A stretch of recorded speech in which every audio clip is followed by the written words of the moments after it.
The Great Defeat of Israel, Failure to Achieve Its War Objectives Against Palestinian Resistance.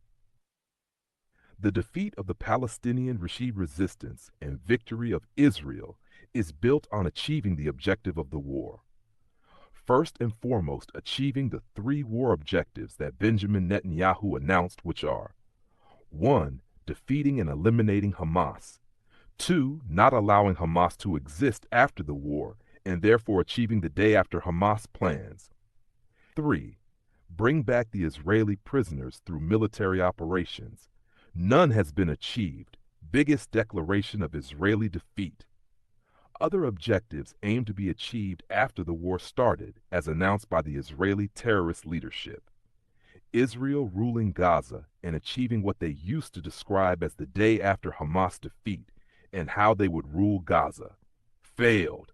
Hamas leadership either arrested or exiled, and none of that took place. Failed. Occupation of Gaza and setting up settlements all over Gaza and replacing the Palestinians in Gaza by Zionist settlers. Failed. Closing off the Rafah crossing fully and permanently. Failed per terms of cease agreement. The defeat of Israel is clarified by: 1. Israel would accomplish nothing except for the killing of women and children. Israel declared as committed genocide against civilians and leadership, indicted as war criminals. IDIS leaders and soldiers have international arrest warrants. 2. Israel and the Israeli army lost its deterrence force claims that it built its reputation on for almost 8 decades. Oc's 7th massive military defeat in 59 minutes. 470 days of war, and the resistance is still kicking Israeli soldiers' ass, while Israeli terrorists successfully commit genocide against civilians, women, and children in Gaza. 3. Israel lost its most important asset, which is the claim that it is a democratic, law-abiding country, which is the safest place for Jews in the world. Instead, it made Jews around the world hated by many neutral people.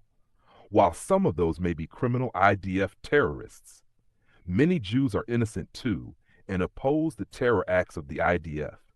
Therefore, Israel caused a great deal of harm to the Jewish people across the world, including the good and innocent Jews who never even entered Israel. 4. Israeli loss of about 15,000 soldiers in combat and disabling of about 48,000 soldiers between permanent disability, hospitalization, drug addiction, and suicidal soldiers who are unable to serve in the army, which is essentially a loss of 48,000 soldiers. Many of the soldiers recruited by Israel are lone soldiers, mercenaries, and dual citizenship soldiers because many Israeli Jewish soldiers lack the resolve and courage to fight.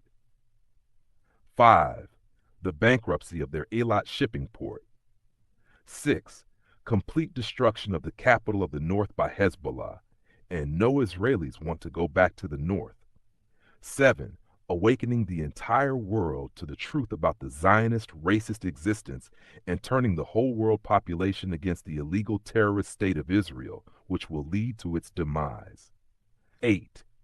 Turning and awakening more than 60% of the Jewish youth in America against the terrorist state of Israel and pushing them to form the opinion that the state of Israel does not have the right to exist as it is now.